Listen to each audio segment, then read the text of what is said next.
Hi, I'm Michael Joy. Welcome to another reaction video. I want to say up front here, if you're a subscriber or catching this video randomly, just know that this is a mold making video.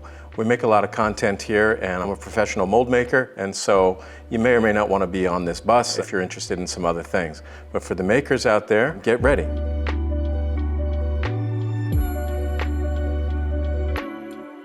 Welcome to a very interesting reaction video for the mold makers out there. If you're not a mold maker, it may not be for you, but this is tying into our series of hand-ufacturing, where I'm going to be critiquing and embellishing some things about mold makers that I found on the internet and use their good skills or not so good skills to have some reflective commentary. Over my shoulder, you can see the studio that we've built at Plaza Grande here. It's almost done, and we're going to start filming up here as well. On the screen here, this is one of the best mold makers for plaster molds for ceramics that I've found. He's a French gentleman, so I'm going to go through and just kind of talk over side by side with what he's doing. There's some things that he does that are spectacular and some things that he does that I think are only for educational reasons, and I'll point those out. But right off the bat, you can see that a mold maker of his skill set does not need a giant shop like the one we have behind us here. The scale of our shop is for other reasons. This guy just looks like he's been working in a factory for about 40 years, and he does this in the basement of his house now. That's an assumption. I don't speak French, so let's just get into it. This is going to be a two-part mold of a bowl. Actually, it's a very nice video that he does, but in production, nobody would really make a mold this way. They would jigger this mold, and we'll run some B-roll of how they would make this in general. But the steps are really awesome, so let's go. As you can notice, his shop, all those nice pieces of wood in the background are called cottle boards. They're mold forms. We make them out of metal. They're called clink boards. Look at his shop. Everything about it is, it's been used every day of his life. The mark that he's putting on the bowl is going to help with some indications later in the mold making process. But you can see what a steady hand he has. He's done this many times. You just position the pencil. It's just an art move. Now, what's interesting about him is he's not just a mold maker, he's a model maker as well. What's the difference? A model maker is somebody who actually makes the three-dimensional shape in his hand. That bowl he made out of a cylinder of plaster. There's wood shop people that turn them on a lathe. He has some equipment behind him for making plaster models. He's basically applying a diluted mold soap to this plaster bowl. You cannot use any oil-based soaps because they'll cause problems in the plaster mold. Plaster molds have to be porous, and he doesn't want any of that oil to transfer. You also notice that he's working on what's called a sink cutout. If you go to your cabinet makers or countertop people, they cut these laminated countertops. The sink cutout is literally that, and they throw those pieces away, but they make great work boards. So if you're near a counter shop, you can go buy these for a couple bucks, and they're the best work boards ever. They're strong, they don't warp. Quand je vais rouler mon plâtre par-dessus le prototype, c'est dangereux que ça colle. You can tell by every motion he makes, he could do this in his sleep. The plaster molds were my first type of mold making that I started doing in art school. And actually I wrote 6 books on mold making. It was called The Art of Mold Making. The irony of the story is I didn't like the publishing contract that I was offered from I think it was the National Ceramic Society. So I was a little bitter about that. But the beautiful part of it that translates into this video is we'll have a lot of photographic assets from those books that I wrote that we can overlay into this video. This is the part that I think is a little tedious. I'm not quite sure that he needs this. You'll see that later in the next step, he's going to be carving away this clay.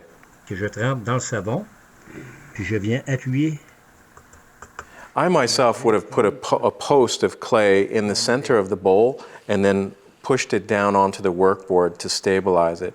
He's just going right around the bowl with this little bit of clay. It's fussy, but like I said, I'll show you why it's not a step that I used to bother with. The other nice thing is his workshop is so small that it forces great organization. The big shops like I have behind me, and it's for filming reasons, You know, you leave something on a table and you got to walk over to it. Everything here is within arm's reach for this guy. And you notice he also, when you see wide shots of his studio, he also uses the verticality of the walls right in front of him. So his toolbox is just like grabbing right off of the wall.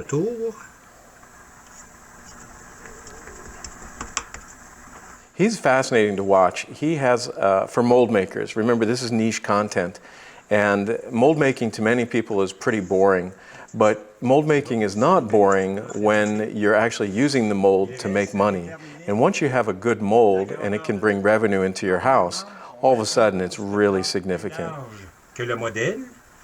So now what he's talking about is he's about to lay out the alignment for the amount of plaster that he has to pour over this bowl. So he's going to build a box, and the first thing he's going to do is he's going to mark it almost evenly. One side will be wider because that's where the mold ultimately is going to be filled from.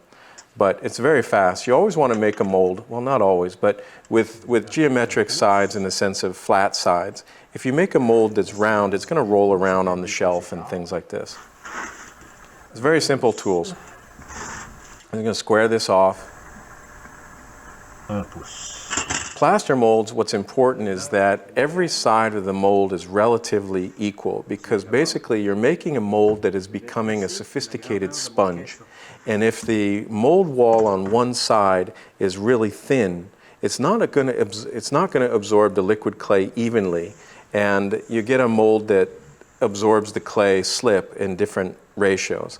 It's not really an issue for this mold because he's casting this bowl solid, but in general, your molds need to have equal sides.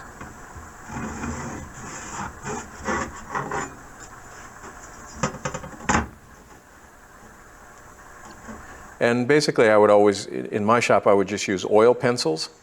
They're very forgiving, they're cheap, and markers dry out, the tips get dirty, and markers are kind of expensive after you start throwing them away by the dozen. The next thing he's going to be doing is building a mold box to go around the form. Where you see the lines, he's going to put wood cottle boards. I don't know where that word comes from, mold boards. And if you had them in your shop, they would need to be, you'd have to put a lot of soap on them. This guy's used these boards so much over the years, they become sized already, which means sealed. And we use metal clink boards and acrylic. This is kind of old school cool, but I just, it works for him. It's not a method that I'm comfortable with. But if you do it enough time, it's just like tying your shoe. These rubber bands are made out of some sort of, either they were bought. My thought is this guy makes everything, and it's kind of like an old car tire inner tube that he's cut into sections to make these giant rubber bands. For our mold boxes, we use clamps on boards that are built at right angles, and then we clamp the corners. We'll show an upload of that. But the ceramic mold making, as you can see, is very low tech, but it also is pretty precision, because if you don't design your mold well, you're never going to get that bowl out of there. He's checking the box for square. He'll do that again.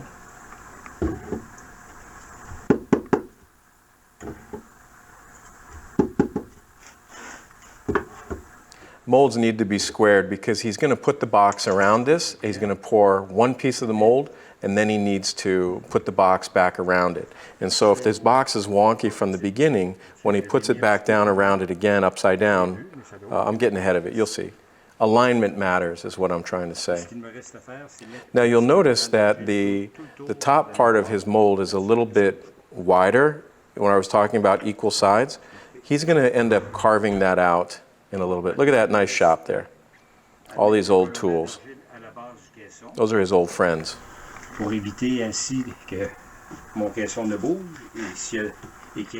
Now when I make molds, I use oil-based clay around the bottom. It's just something I'm used to. The water-based clay, which he is using, is very common, and it's nicer on the hands because it's a softer pliability. The oil-based clay that I use, I just pop it in the microwave, and I like not wasting the clay. This you end up throwing away, and it adds up how much clay you throw away by how much clay you have to bring in your studio. If his studio's in the basement, he's carrying plaster downstairs, he's carrying all sorts of things downstairs. Now what he's doing is he's making what's called a pouring indication line. That's going to tell him how high to fill the plaster in the box, so he knows when to stop, because he doesn't want to fill the whole box up, and he also needs to know that the box is going to be big enough to take the other half. This is pretty great old school Captain Nemo stuff. This is his, it looks like a drill press that's been modified, and he's just going to use it for mixing his plaster. A lot of people measure out their plaster. In the United States, we use what's called #1 pottery. The ratio is 11 pounds to 1 gallon of water, but I would short that by 10 pounds to 1 gallon of water, and I would add a pound of hydrocal to increase the strength. Now, he's putting that plaster in pretty fast, but it's okay. Not only does he put it in fast, but he knows exactly what 1 scoop weighs. So he can tell by the count of scoops, and he can also tell by how the plaster is mounting in the bucket. So what's important is he has to let that plaster, what's called slake, for a few minutes. And after a few minutes, he can then mix the plaster. I don't know if you could see, I didn't comment on it, is he had a ductwork right near, it's up in the corner there, and that was to take the dust from the plaster right out of his shop. If you mix plaster, you want some ventilation. Now that's a pretty fast mix. I mix with a hand drill and a disc, we'll show that. But he's going to get this to a really nice slurry consistency, and there's ways to tell when plaster is ready to pour. He's done this so many times that he can tell just by looking at it. What's nice is his blade is not complicated. It doesn't whip in a lot of air. You'll notice his bucket is terrific where it has the pouring spout, if you will, so he can direct the pour. Now, if I had done it my way with the clay under the bowl, I wouldn't worry about this bowl floating up. I think there's a risk of it floating. Man, he's perfectly pouring this plaster. He's going to go right up to the pouring indication line. And if you notice, how much plaster does he have left in his bucket? I mean, this guy's dead nuts with this ratio. Now he's got to even out the plaster. That's to level out the plaster, but it's also to apply a small amount of head pressure into the mold so that the plaster goes around the details. Environ 15 minutes plus tard. Plaster takes about 30 minutes for an initial set, and it gets really hot, even so hot that in the winter it will steam. And but as it sets, it's expanding. So at the moment, it's really got that plaster bowl locked in there. So he's going to have to wait for this mold to cool down before he can extract the plaster bowl. Now look at that, nice and clean. His box didn't leak. De la façon que je fais mes caissons, j'ai pas à tout démancher mes élastiques. This plaster, he's unmolding when it's relatively soft because he needs to do some carving. Des petits coups aux extrémités. See how easy that was? Those are old mold boards. They're very, very impervious to water. And he cleans up right away. Maintenant, il me reste à égaliser mon moule. Also, shaping plaster when it's Sur le plywood. kind of tofu-like at this moment is the way to do it for a couple of reasons. One is you get to control the scrape. It doesn't take a lot to scrape this. The other is there's not a lot of dust. It's always better to shape a wet mold than a dry mold. Wood tools are used. You just got to keep them clean, but they don't have to stay as sharp as wood tools, so a little bit of rust is not a big deal. Ça va déjà un peu le moule, mais c'est surtout quand le cadre I myself would have done this step later, que des coins cassent. but you know, look, we're talking, he's a pro. He's got his workflow. I got my workflow. I get it. Plaster molds, when they're on production tables, need to not have any sharp edges that can chip off, because during the process of when you're putting ceramics into the mold, if you're knocking a mold around the table, there's bits of plaster that can fall into the drainage bin of your liquid ceramic, and that really compromises the quality of the casting slip. You can ruin your casting. All right, so he's got this shaped. He's going to need to let it set. La plante commence à chauffer, alors il est temps de virer mon... That's nice. That's nice. He flexed the board to release it. A lot of people would use a spatula to get under it, but you can mess up the edge. He'll clean this up. Je vais l'égaliser. Now, let me get ahead of it a little bit. For those of you who have made this type of mold before, you know he needs to pour a second half of this mold. And if he did it right like this, the molds would have such a tight edge that it would be very delicate because little seam lines become delicate. So what he's going to do is he's going to exaggerate that seam line by carving a very nice tray around it. You'll see in a moment. And it's a great production potter's technique because molds need to last a long time. And if they start chipping, it's bad. Ouais, je vais prendre un outil. Now, this is terrific if he can get this bowl out because that means that the bowl was turned with correct angles to begin with.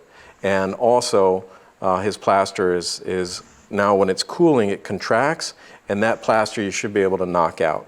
Sometimes you need to use air to assist in the release. He's clean. Yeah, there you go. Now, oh good, he was holding it. A lot of people will knock out a model and it'll chip. Now, I myself would have marked how that model was registered. Maybe that's what he had right there. He's pointing to this edge that would be too delicate if it was part of the mold. And he's going to draw in here as guides for carving. He'll put a line on the inside and he'll put a line on the top. Oh, he does have registration lines here. Le marquer, puis après ça, l'enlever pour enlever la petite arête qui s'est formée dû au fait que j'ai mis de l'argile. What I like about mold making is you start with this powder and you end up with this precision object. And even a beautifully made mold is actually a beautiful object to look at. We have several in the building. Kay, we'll have to show some pictures of these old molds. Look how steady this guy's hand is. It's not a big deal. It just shows that he's done this motion 1,000 times. He's probably trained, you know, many people in the shop how to do this when he was in a factory. Now he's going to carve this back. Now, those knives can be pretty sharp and it's really easy to gouge. So he's got a steady hand. I'll just say it. I mean, On va faire ça tout autour. Si j'ai bien compris, tu creuses jusqu'à la proche. These days people are 3D printing molds and then they transform them into plaster. We're going to review a guy who's doing that. It's interesting to see how the 3D technology helps him, but he doesn't know a lot as a mold maker, so he's actually kind of overdoing things. Maybe we'll do that next video. Okay. Toujours. So basically this mold, he's treating it like very soft wood. La ligne de démarcation de la contre-dépouille. Oui. Parce que si on enlève trop, on perd notre ligne. There's something just vintage beautiful watching a craftsperson work on what we call the bench. And Deuxième étape. there's not more that needs to be there. He's not a YouTube studio. He's got somebody there, probably from a school, that's saying, let's get this old guy to teach before he dies, because that's the thing, is a lot of mold makers die off without ever really passing a lot of technology on. They may to an employee, but then that employee either stays in the industry or not, and it doesn't go out to the general public. Some of his videos have like over 5 million views, which to me is astounding, but it also says that people appreciate good craftsmanship, and there's a lot of people that want to integrate mold making into their studios, but they don't know where to go for this information. And there's some other mold makers that also speak other languages that are really worthwhile following. He's not in a hurry, but he just moves at the right pace. He didn't search for that sandpaper. This is a wet-dry sandpaper he's using.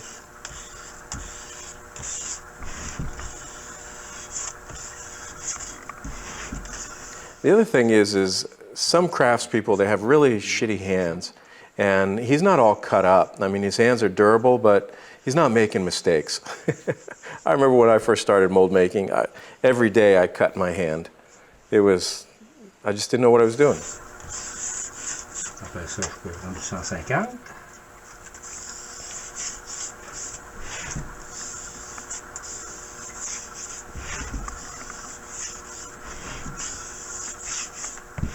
So what's nice about this video is they don't rush through the moments of craftsmanship. It shows how much time, in real time, it should take if you're doing this right. Some people, when they make molds, they overwork them. And this guy is like, well, if you think about it on video, it seems like a long time to do something, but in reality, it's just a few minutes. Okay, so he's finishing up here. This is really important to have clean. The next thing he's going to do is he's going to put, I think he's going to soap this back up. Nous sommes rendus à l'étape de tracer notre cheminée. Oh, I forgot. He's going to... So the next part the mold maker is thinking about is how are we going to enter, where is the liquid slip going to enter into the mold? And he's going to do a side pour. He doesn't pour through the bottom because there's a foot on the bottom of the bowl. There's a lip that's deliberate there. So he's going to create this negative space in which the slip can be poured. As I mentioned at the beginning of the video, I would never make a bowl mold like this. I mean, only for a limited edition, but not in a production environment. In a production environment, what they do is they would take a mold like this, they'd put it on basically a potter's wheel, and they'd spin it very fast. They'd take a hunk of clay, they'd throw it into there, and then they'd pull down a template which went into the mold and smeared out the clay into a bowl shape. It's called, I think it's called jigging. And we'll show a video. It's very fast. It's like a bowl a minute, a bowl a minute, a bowl a minute. Slip casting takes time. So this is a nice trick. He's using a piece of vellum, basically tracing paper, in order to create equal halves.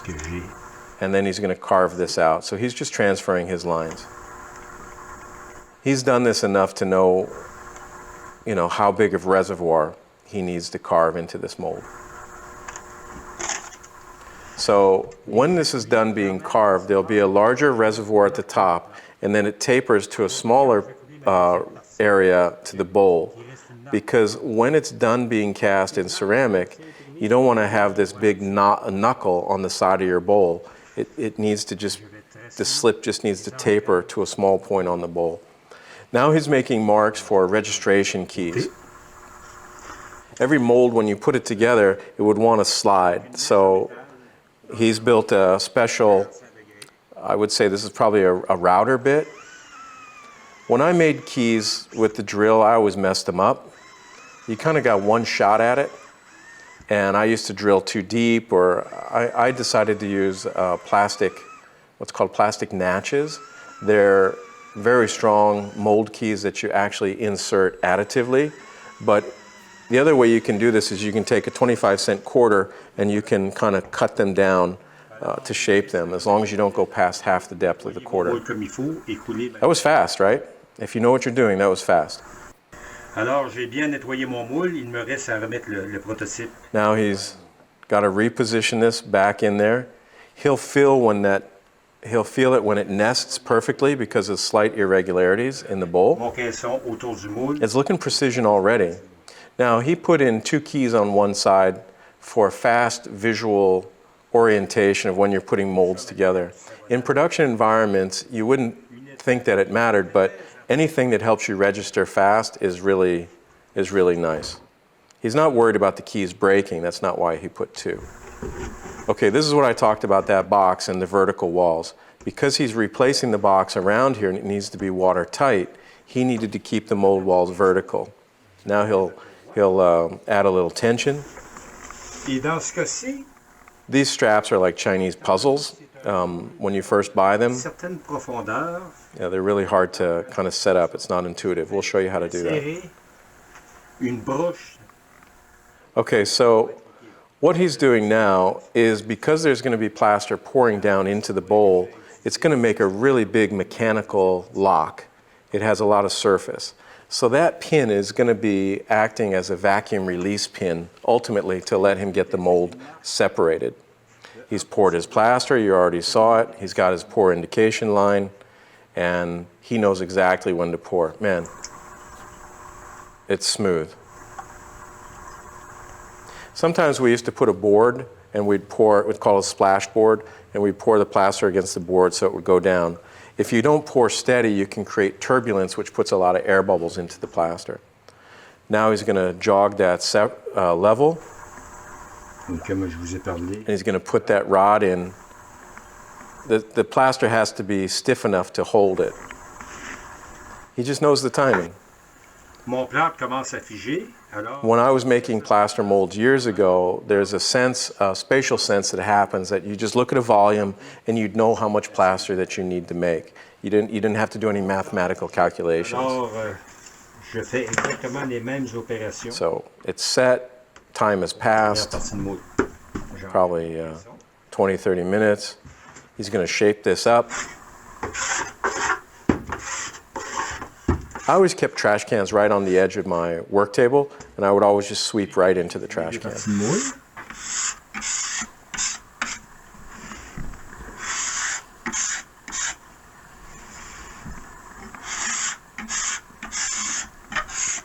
It's nice they took the time to film this guy. It doesn't look like he's really cares about whether someone's paying him at this point. He wants his craft to stay alive for other generations, because mold making, plaster mold making for ceramics is a technology that doesn't expire. It will be modified, but the principles are so basic that it's not like computer software that expires in 6 months. This is going to be good in another, 10 years, 20 years, 30 years. In fact, the books that I wrote when I was 30 years old. I'm 55 years old now, and the technology and the methods are still employable today. So it doesn't expire. It may get better, someone may improve, but these are the basics. And his basics are pretty up there. I mean, you gotta know that. When we go over other mold making videos and you see other people making these molds, you're going to see how not great they're doing. And the reason is they weren't in a production environment and they're just looking to make a few of something. His whole mental focus is, I have to make a mold that other people can use and that it's reliable and that every mold of this is also going to be duplicated. So he's going to be making duplicates of this mold at some point. Cheminée. Là, je vais tracer l'ouverture de ma cheminée. Now he's going to transfer his concept of the reservoir, the pouring gate.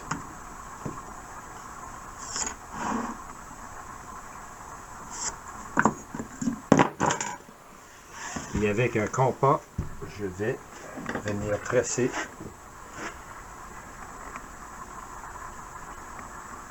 l'ouverture de ma cheminée. He has no hesitation in what he's doing. This is how you know someone's a craftsperson, is they just simply move to the next step. They don't go, well, I'm going to do this, I think. It's like, I've done this already 100 times, and now I'm just going to do it again with the camera watching. Maintenant, je vais laisser. I didn't see him pull that pin out. I wasn't paying attention, but the pin is out. He's feeling the temperature of the plaster, which also tells him how long to let that set. So now it's set. You saw the camera delay. And him separating the mold, that is usually a struggle for most people that are making molds. They do not put enough mold soap, or they don't do it correctly, and all these pieces mechanically lock together. He made it look really Mon easy. moule initial est terminé. Ma cheminée est tracée. Il reste la... What he's talking about now is what I mentioned before, is he's going to carve out this negative space, and the area in which the carve out touches the bowl needs to be very skinny, as opposed to the larger cup volume he's going to make at the top. The reason a mold has a reservoir built into it is when you fill a mold with liquid casting slip, as the bowl well, I don't want to get too fancy, but as the bowl sits, it absorbs water, and so the slip level, the ceramic level drops. And if you don't have a reservoir at the top, you have to keep coming back to your line to keep pouring and topping that off because you don't want it to run out. So this is a built-in tool. You set it and you forget it. Boom, the mold is there, you fill it, you walk away, you're done. No babysitting. Des outils improvisés. We used to make external reservoirs also for large molds because I didn't want the reservoir to be so large that my mold had to be so big. And so I would have a smaller mold half where he's carving, and then I would put a cup, a plastic cup. These are just ceramic tools he's using as carving tools. Je marque la profondeur pour la rentrée de barotine. So nice tooling costs thousands and thousands of dollars. So what he's doing is if he were doing it on his own, I had a ceramic teacher years ago making production soap bar molds, and at the time she charged $800 for a 2-part mold. And I was like, it only took you a couple hours, and she's like, yeah, but that's what they're expecting to pay because they're used to machine shops. Just because she could do it a better way didn't mean that she shouldn't receive the revenue for that. She just was smarter. That wet dry sandpaper, nice. I think what happens is when artists make molds, they're interested in what's going to come out of the mold, not the mold itself. This guy is a mold maker. His job is to create consistency on the factory floor. Il me reste à creuser la cheminée de la partie mâle, à la différence que celle-ci. So in my mind, the keys, if you look at those little pyramid there's around the cones, to me that's a very delicate registration key because where it gets thin, it can get chipped off. So if I were him, maybe he does this, he'll shorten those keys down so the depth is not so breakable. Now he's just relaying the reservoir onto the other half of the mold. This is what's called the core. And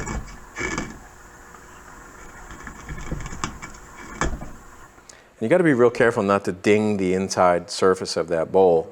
You can patch it, but the idea is to not create that work for yourself. Man, I used to do this all day long. I went to school at the Art Institute when they didn't really teach this mold making, but there was one professor there, Kitty Ross, and she was very good at mold making, and she made sure that I had the things that I needed. But as a student, I used to blow through 2,000 or 3,000 pounds of plaster every semester, and I was just into the process. My hands got real dry. I didn't take good care of them at first. Plaster has lime in it, and so it's hard on the skin. But yeah, I used to burn through plaster. It used to be relatively cheap. Now it's I guess, proportionately increased. It's more freight sensitive. They used to, when I worked with the plaster, it was sold in 100-pound bags. Really hard to lift, and then they started making it in 50-pound bags, which were easy to transport. Alors, ma cheminée creusée, il me reste... And again, you need, for slip casting, you need what's called #1 pottery. That's a USG, United States Gypsum Convention.